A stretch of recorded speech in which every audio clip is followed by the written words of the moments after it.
Hey guys, welcome back to the final part of the Dragon Ball Z Budokai Let's Play. So last time may have been the credits, but this time is actually the final two missions. So we actually start off getting the cicada shell that Cell had for his early form, and the destroyed time machine, and Bulma in her outfit from that period and things like that. Those models only ever appear in that one brief 5-second cutscene, so it never ceases to amaze me the lengths that they went to for the cutscene of this game.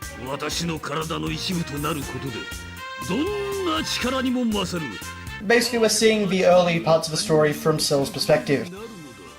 And initially this isn't particularly interesting, but by the time we get to the second mission, things get really fun. So, look forward to that. But for now, we're just going to be attacking the androids and fighting off Android 16.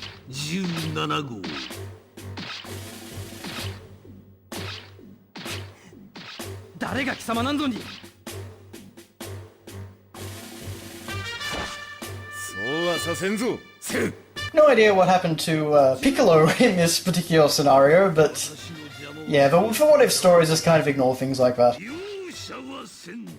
I guess they wanted to make it 2 missions and they needed an extra fight. So we have Kamehameha, Ultimate Attack, and Negative Power Rain. Negative Power Rain. I'm afraid that wasn't actually me, me skipping because I've, died or anything. Unfortunately, that's just the recording messing up a little bit, and luckily that rights itself in a little while, but unfortunately we had a bit of an issue. No particular idea why that happened, but like with most things with recording, it's just one of those annoying little unfortunate things.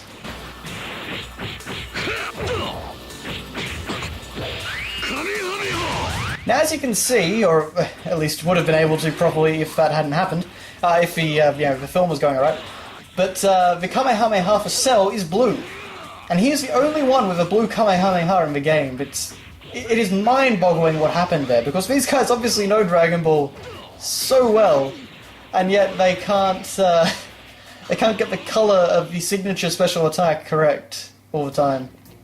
Very, very weird. So Cell handily defeats Android 17,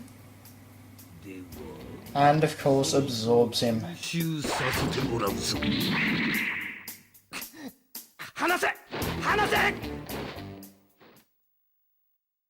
Or rather, he absorbs him during the ad break. Of course, now we are second form Cell. And again, I really apologise about the issues with the video. For some reason my capture device just really hated this part of the game. I don't know what was happening with it. I think Cell's coming onto her.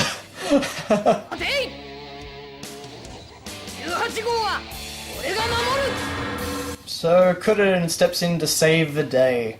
So we've got to battle him as second form Cell. Now, you'd imagine this isn't too difficult, and it's not too bad, but because of Kuririn's size, it's a little bit more difficult because hitting him can be a bit of a pain. Luckily, we do a fair amount of damage to him.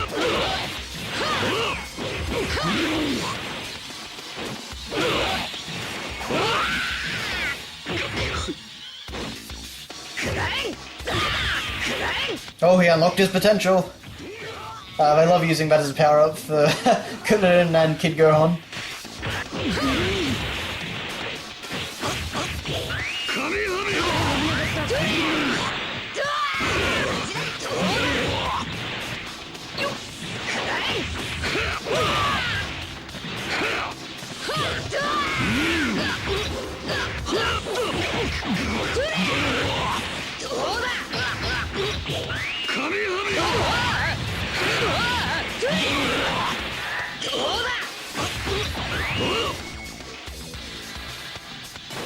Okay, so again, not too hard, but he puts up a decent fight.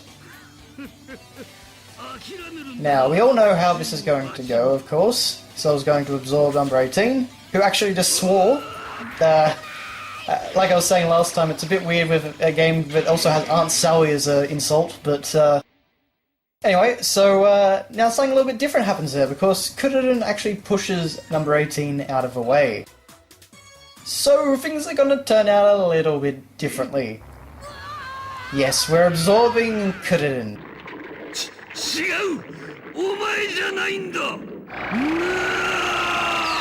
And this means we get a brand new form for Cell, and actually a brand new character. Yes, it is a fusion between Cell and Kuririn. Yamcha and Tenshin Han actually appear on the scene, and they're never going to forgive Cell for this. So they're gonna take him on. I love that little guy. Now this is what I was talking about last time, where the developers at Dimps really could take initiative for Dragon Ball games in all the right places. This is like the What If fusions in Budokai 2. This is just kind of what you'd hope for. This sort of craziness is what the other What If stories should have had, in my opinion. Okay, so guess what, guys? The final boss of the game is Yamcha. And he's not actually going to be easy.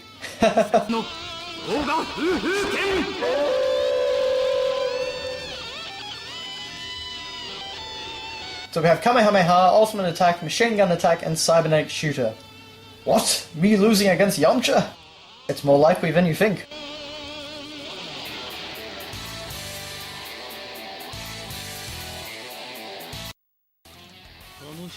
Now, I actually lost to him a few times, so we didn't get the normal Z transition.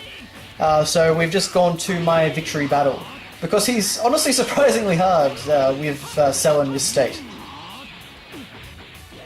Now, I believe what they did for this particular form of Cell is just they retextured a Cell Jr. model, but still, it is really funny. The only thing that will make it better is if you could actually use him in multiplayer. It'd be fun to kind of pit this guy up against different things, but anyway. So just unleash a cybernetic shooter. I don't really know what the cybernetic or the shooter parts are, but it's an attack. But yeah, so I love the fact that Yamcha's the final boss. It's the final battle between Kuririn in fused with Cell and Yamcha. It's the most perfect way you could ever end a Dragon Ball game, in my opinion.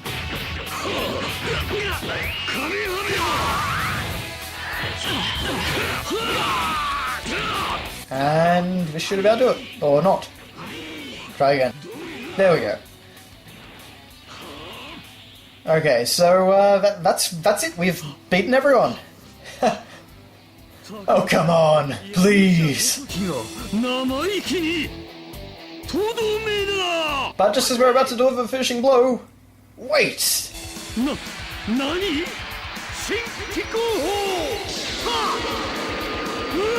And Cell is killed by Tenshin Han.